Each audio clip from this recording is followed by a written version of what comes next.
Hello, ghosts and ghouls, and welcome to a post-Halloween episode of Bodied to Cloud9 Fancast. I'm your hellish host, Havokpus, and my co-fiend Frozencreek is here with me today, as always. Hello. It's been a hell of a week for me. What about you? It's been pretty good. I'm all moved into my house now. Oh yeah. Can congrats on that. Yeah, it was. I had to You had make a several trips to my apartment. you had a vacation. Yeah, a little bit. So yeah, it's been a busy 2 weeks for us. I know you just bought a house, but I bought a new phone. I got the Pixel 6 last week as it came out. Ooh. College basketball is back, and your boys, Michigan State Spartans, are going to be in the top four for college football playoffs this week. I think I after saw that. they, I saw people riding in the streets. uh, it wasn't as bad as I was expecting it was going to be. If that makes you feel better, I saw a group of people overturn a car. yeah. Those guys were idiots. I don't have much to say about that, but that was the first time the two teams have played each other in the top 10, I believe, since 1964. I think it is what Hmm. it was. Oh wow. And it was a hell of a game. I know you I guys was hate each there. other, so it's like it's a big deal. Yeah, it was a hell of a game.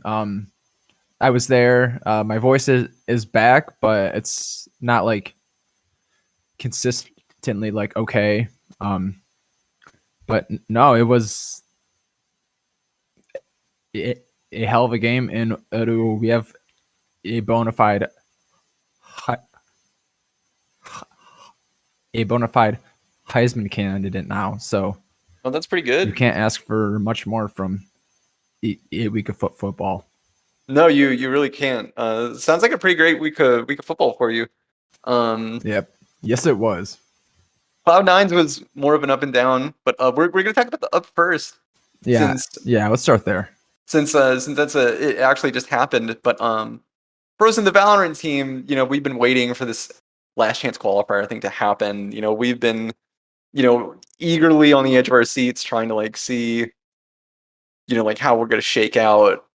And surprise of all surprises, we crushed it and won the whole thing. And now we are similarly to the League of Legends team, we're the third seed going into this big international event. We're going to the Champions tournament in Berlin, and I am beyond excited. Yeah. Name something more iconic than a The Cloud9 third seeds.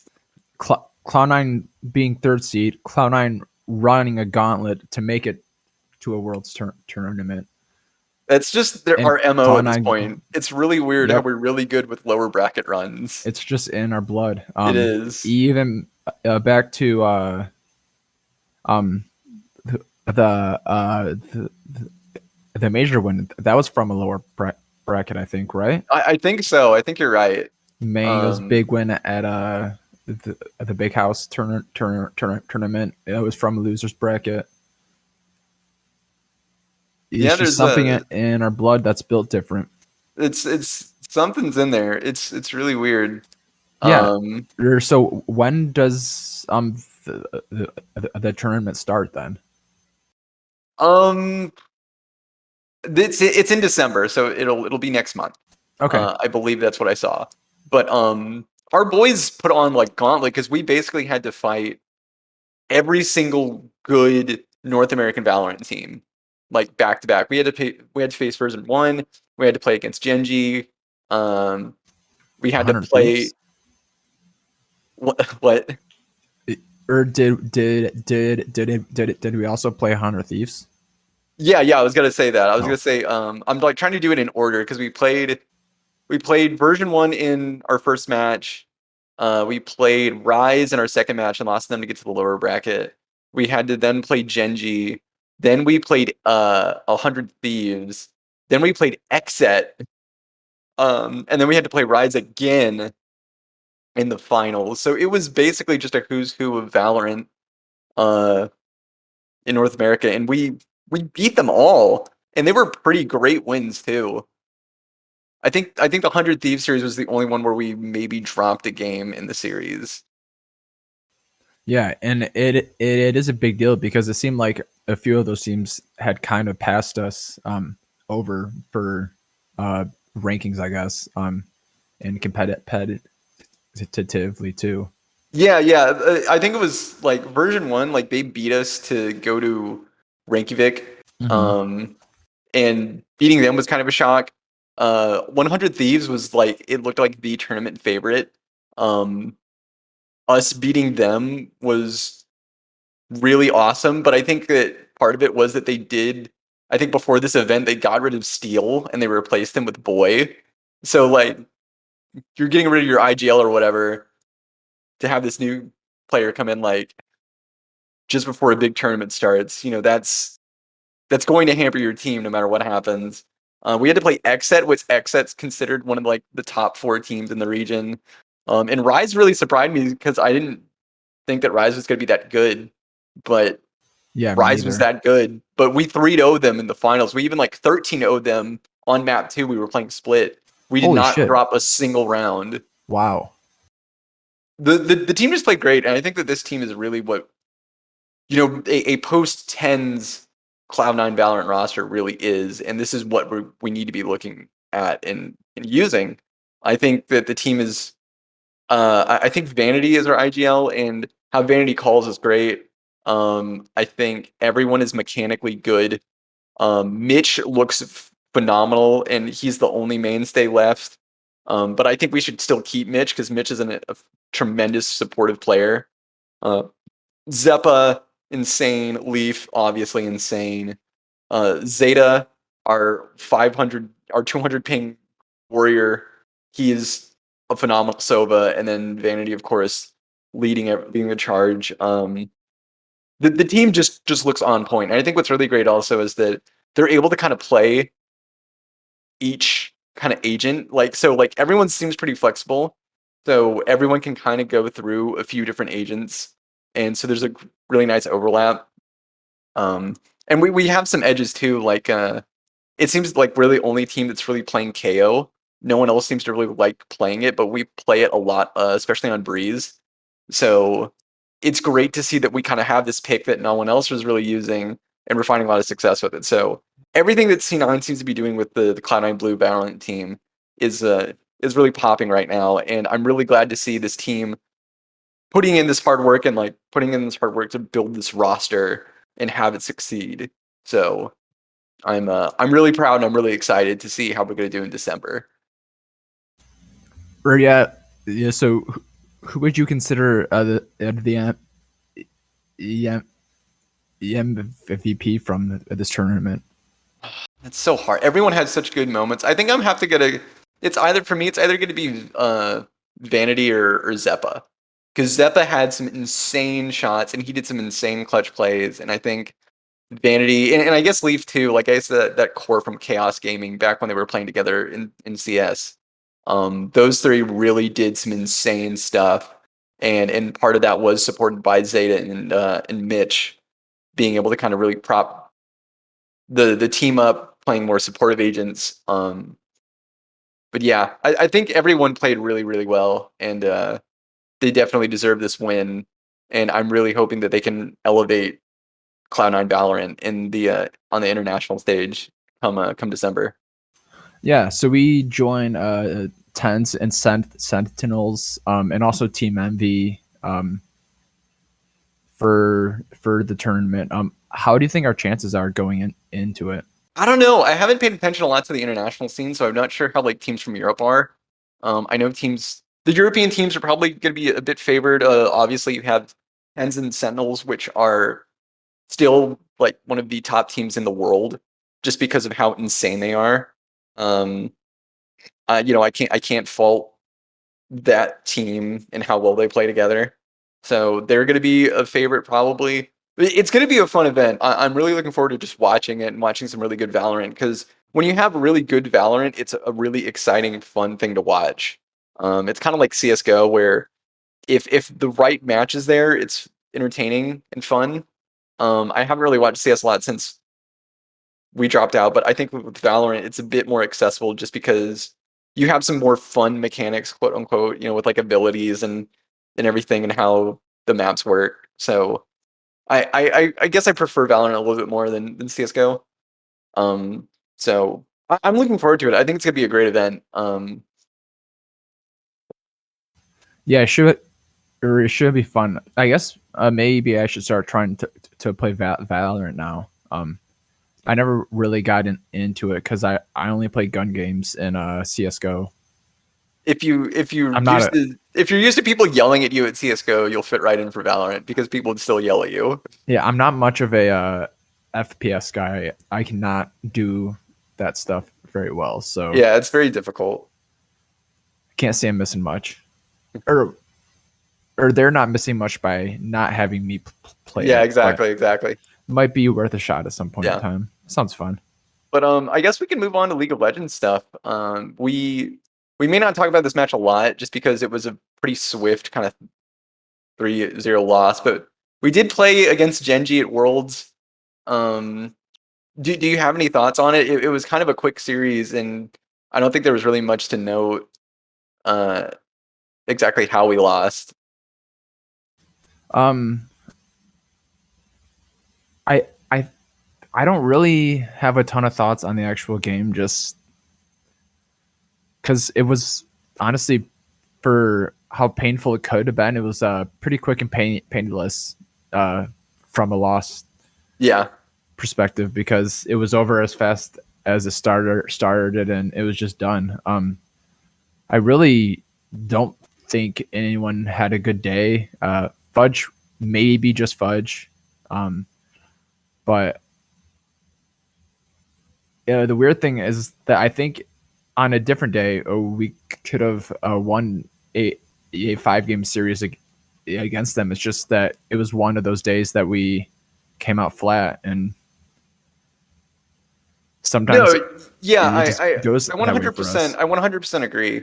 And that's kind of been what C9 has been struggling with throughout the Worlds tournament is that they'll have days where they're on and they're hot, and they can beat anybody. But then they'll have days where they're just not together and it's not clicking, and you know they just look bad. I know Sven got flamed a lot for his play during the Genji match. Yeah, he was not very good. Perks was getting flamed too. He was just as bad. I'm not sure if anyone flamed. Did anyone flame Blabber? I'm not. I can't. I'm sure, but I'm not sure people flamed as him. bad as Yeah, no, Perks and yeah. Sven. Most of it was on Perks and Sven that game at least. Um, but yeah, it just seems like the team just wasn't together for that one, and things just weren't clicking right. Which has kind of been our issue the whole year. So it's not anything new. It's, I guess, more just frustrating seeing once again we hit a bad day and then we just fall off really hard. Because we know our skill ceiling is high, right? It's just that it's a matter of getting there, which is probably the issue. Yeah, and I think overall, Gen G was just a better team, but it just feels like on a better day that could have at least gone into 5 games Yeah. rather than just taking a Yeah, dump taking like and the swift, just the smearing it on our swift loss. screens. Yeah, Yeah, yeah, I agree. I think that if we were on a better day, we could easily have at least taken them to a game, a fuller series than what we got. Um, but I think I guess talking about Worlds as a whole, how do you feel about the finals match of Dalmon versus EDG? Because we got some bangers of series after that. A lot of the games ended up going to 5 games. Like the EDG game went to 5 games. A lot of it was really exciting. yeah. I actually didn't get a chance to watch any of the Damwon T1 games because it was during the football game. But I did see Game 5 of EDG Gen G, and I I think Damwon is gonna be favored by quite a bit. Yeah. But I think EDG's been playing. Has excuse me, has been playing as good as anyone else, and maybe they stand uh, more of a chance than I think because they are ELPL one seed. So I obviously they're a good team. Yeah, I agree. Genji, not Genji, EDG played really well in the their semifinals series. It's going to be a fun series for sure. I think this or this finals, it's really going to be like two of the strongest teams this tournament has, and then them really going at it. I do agree. I think that Dalmon's probably going to win it. You know, they're just too good. You know, from the play that I've seen from them, they're just completely together. They're highly skilled. It looks like they can play just about anything that's going on in this meta. I don't see much of a way of EDG to like really beat Damwon unless they pull out some really crazy stuff. Yeah, and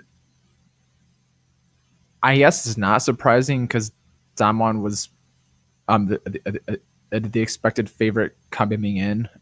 Khan is playing like it's his last time playing League ever again, which in a way it kind of is, as he's going to do a service after this year. So I guess I would be Oh, interested. that's Yeah, tragic.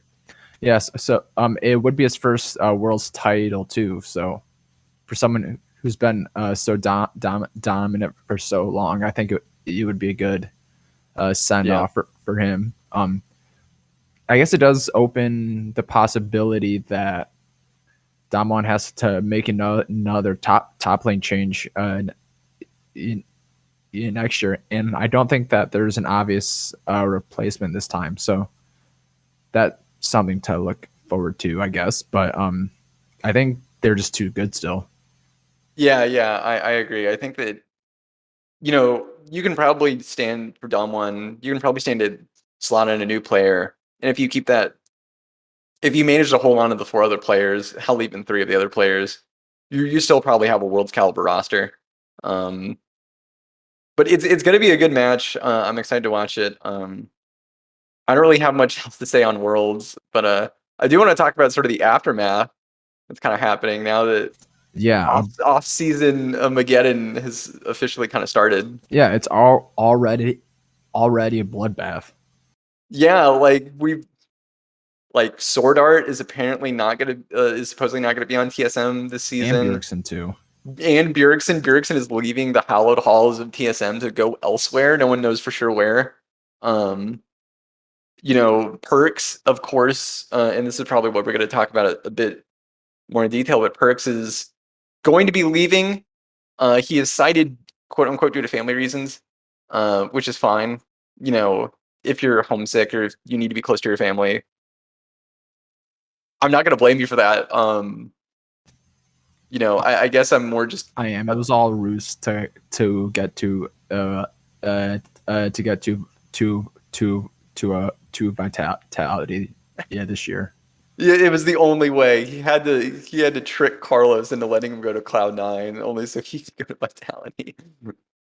Um, I guess I'm like really not upset with him leaving, just because looking at his performance this year, it really hasn't been anything that special. He's kind of been underwhelming as a mid laner, you know, for us. So I think that if we're able to get a, you know, more consistent player in that slot, you know, I by all means welcome it. Yeah, but now it's just like, what are we gonna do with our roster now? At this point, it's all just rumors, but it seems like maybe Blabber's out too, and Sven. Maybe I haven't heard even anything about Fudge. Blabber leaving. Uh, I've heard some like crazy rumors of people saying like, "Oh, maybe Reckless will go over to Cloud9," which I don't think that's gonna happen. I don't even want that. No, me neither. Like some people have been saying like Bjergsen. There, I've seen some like kind of speculation memes of Bjergsen thinking between Team Liquid and C9. I'm not I even sure if I mean, want Bjergsen to be on the team, just because yeah, me my thing neither. is I don't want to bring in like, oh well, he's a big name. It's like, yeah, he's been in this game forever. The game has changed a lot since then. You know, maybe you should bring in a fresher talent instead of bringing these names that have been in League of Legends for like almost like what, like a decade now. like they're gonna be slowed down, especially Bjergsen, who hasn't played competitively in like a year. Do you really want to try to make that work? I I just mean, don't know if that could happen. I I don't want him just because I just don't want him because he was on TS or on He's TSM for so beaten us long. too many times in Personally, finals, and I it actually still think hurts. it would be a really good pickup for us. He did take a year off to coach, but it's not like football or football or basketball or something where if you just don't play for a year, then you're like physically like super far behind. Like he was still coaching in the game, and then That's maybe that's he's not like some this is true. he's not like some or maybe he doesn't come back with a showmaker mechanics or something, but he's coming in with more leadership skills, having coached for a full year with a roster that was a little sus too. So, and he No, yeah, almost got them to the worlds. that is a really good point. I think the great thing about League is that even if your hands kind of slow down, you can still have like a really sharp mind about tactics and how the game is played. So,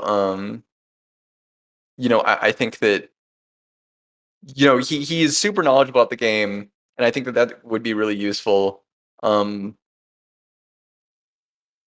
but yeah, it's going to be a really weird situation. I've seen a lot of like rumored rumored transactions, a lot of like people speculating about who's going to go where. Um, it seems like a lot of like really big teams are going to be they're going to be without some players. Like it looks like Alfari from Team Liquid is going. Like Yeah, it's rumored that maybe Jensen is either going to roll swap to AD carry in Team Liquid, or he might go to a different team. Uh, yeah. I I think don't if know you what TSM is going to do, considering they're losing like Sword Art and they're losing Bjergsen, and I think they may even be losing a couple other people. I'm not sure. Or Low Power Beetle, that was the other one. oh or yeah, I feel like that was always kind of planned once Bjergsen said he was going to come back, and then maybe he decided he was going to change orgs after Yeah, PoE started advertising he was out. yeah. So I don't know. So it seems like Perks is 80 to 90% gone at this point. So we do have a mid lane role to fill. I know people have talked about changing out Sven. Um, I I I don't know the validity of rumors, but I've seen some rumors that Blabber might be out too, Mhm. which would be dumb. But I guess we have a little bit of time, so we can play some armchair GM. If you were to fill this roster out or you rebuild it, what do you think you would do? So I've tried to do that on my own time, and I'm going to tell you it's really hard because we have this issue of we have areas that can be improved upon, but we don't have a lot of talent, and there's also the import slot issue.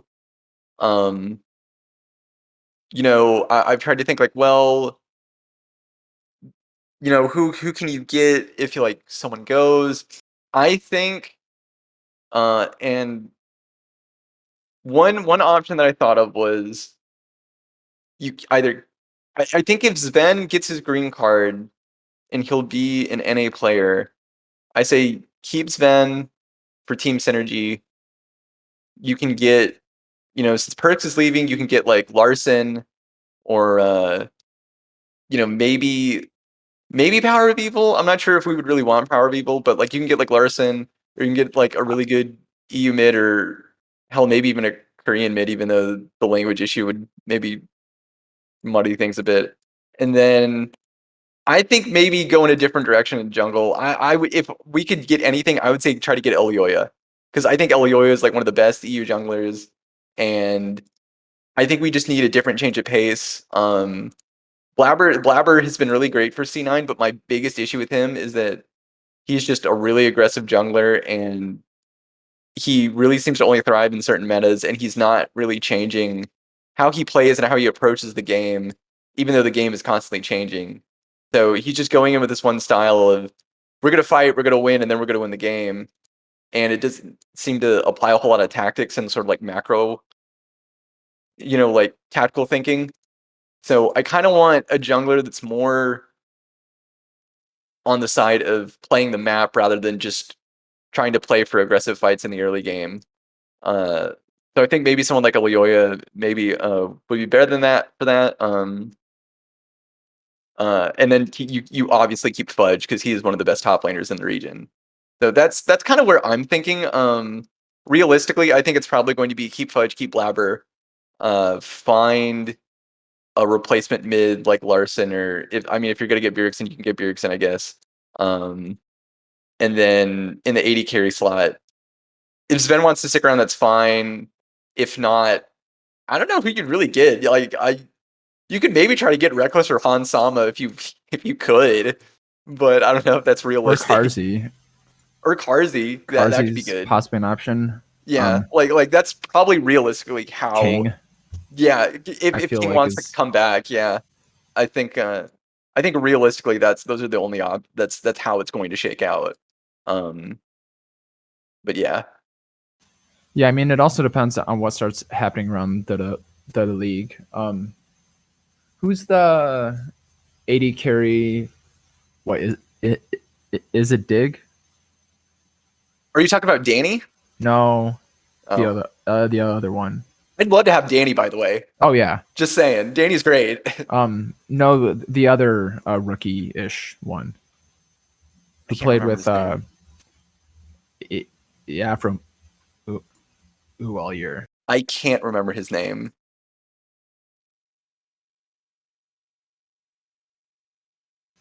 I'm gonna find this out. No, it's not Neo. I thought it was Neo. Neo was doing good. No, it's not Neo. He's been around a while.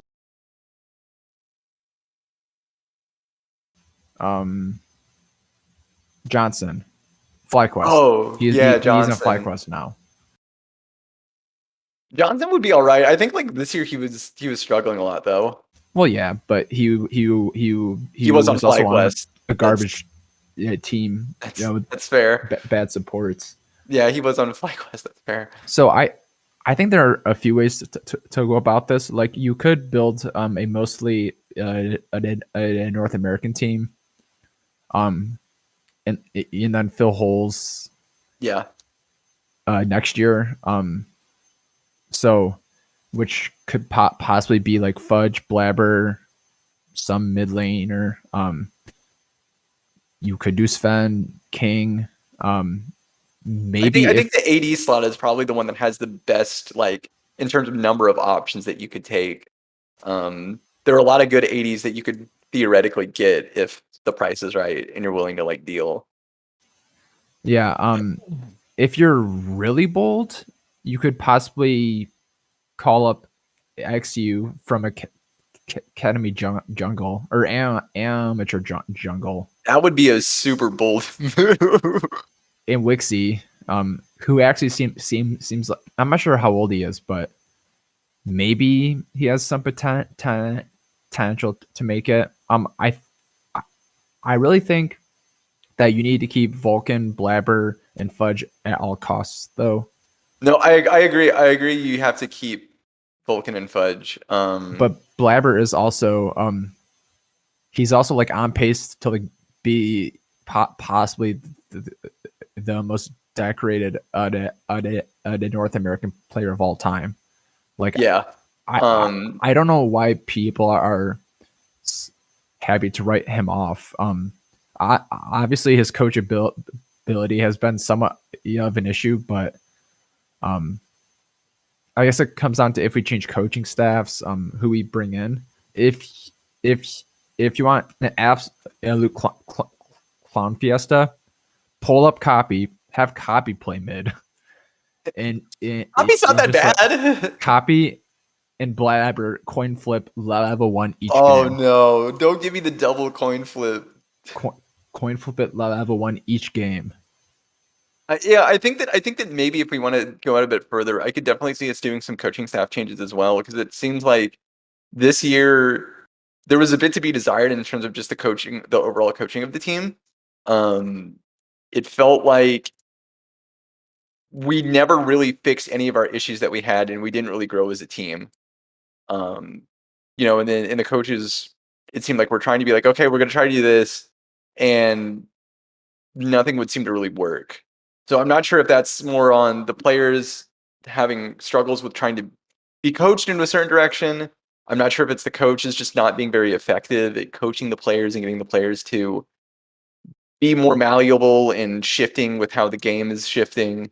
I'm not sure, but it really did seem like there was a few points in the year where the meta would change, and then we would just throw our hands up and go like, we don't know what to do and we can't change. And they kind of refused to really change to be more adaptive. So we could maybe see some coaching staff changes. I'm not really sure. I would much rather I could give the coaching staff we have the benefit of the doubt and see if we had maybe a couple of different players that who knows, maybe it would be easier. I don't know, but we'll have to see. But I'm excited to see as we learn more as kind of the year kind of comes to a close as we get closer to January and in the start of next year. Yeah, I've seen, or just throwing out some other things I've also seen. I cannot back up the validity of any of these. Yeah, but I've seen inspired for jungle for us. Humanoid and Karzi are both available. Nemesis is not on a team. Humanoid would be dope. Yeah, I think so too. I'm not sure what route Fnatic goes. I heard Blippo might be leaving Fnatic also. Yes, which apparently Team Liquid is trying to build a super team with Blippo and his girlfriend in a top lane. It's a package deal. So I don't think I would want to build a super team and have Blippo in that team. But that's just me. I honestly think Blippo should stay in the jungle because I think Blippo's look really good as a jungler, and it seems like he can really lead a team around doing things. So, like if he's rotating up back to top lane, I think that's fine since that is like his main role. But honestly, I think he should maybe consider just staying in the jungle because I like Blippo in the jungle, honestly. And it was fun seeing Adam like be in the top lane because Adam looked really good. I actually really liked how this Fnatic roster kind of went, even though they did have some issues here and there. Yeah, I would like to see, or if I also wouldn't mind if we were to try and get Bean off them. Ooh, that would be sick. Bean did look pretty good. He's in EU challengers for Fnatic. I think he was playing in he replaced he had to step in because what's his obviously face had family issues. Yeah, upset. Obviously Fnatic might be going a different or might just keep being this year, I guess, to promote him. But there's only a few top carry jobs available. There's Karzi, Reckless, Upset, Hansama, all who could move, and I wouldn't want Reckless, but I'd be fine with any of the other three. Yeah, it's going to be really interesting. There are a lot of places where a lot of top prospects can kind of go. So I think this offseason is going to be really exciting, just to see kind of how things kind of shake out. And of course, we'll be reporting on all of the hype. So yeah, I don't have anything else to say unless you got anything else you want to add. No, it's the worst time of the year. There's nothing going on for about a month at this point. So yeah, pretty much. We may have something going on if Cloud9 actually does bring back a CS roster like they're kind of half joking about. Yes, I didn't want to yes, mention it, but roster. I figured I'd mention it. That we could be getting a CS roster again. Maybe. They were joking about it on Twitter. I don't know. I A lot of guess times when we'll they joke see. on Twitter, it means that something's happening. Like that's usually what But happens with us. also sometimes if they joke on Twitter, it also means absolutely nothing. This is true. But also I guess one other thing, Darshan has been given permission to explore LCS opportunities for 2022. Yes. Yeah, I hope he that's actually does. confirmed. I could see him maybe getting picked up. Because he did look all right in academy. I think that maybe Darshan's just one of those players now that they stay in academy to kind of help the other like up and coming players. But who knows? We'll have to see. But yeah. Yeah, it doesn't really mean all that much. I think it would be more fun if he were to join coaching staff, but if he wants to keep playing, that's good for him. He's obviously good enough. So Yeah. I guess that's it. I guess maybe 2 or 3 weeks. Yeah, we'll have to see how things shake out. But yeah, I think we'll see everyone in a couple weeks or so.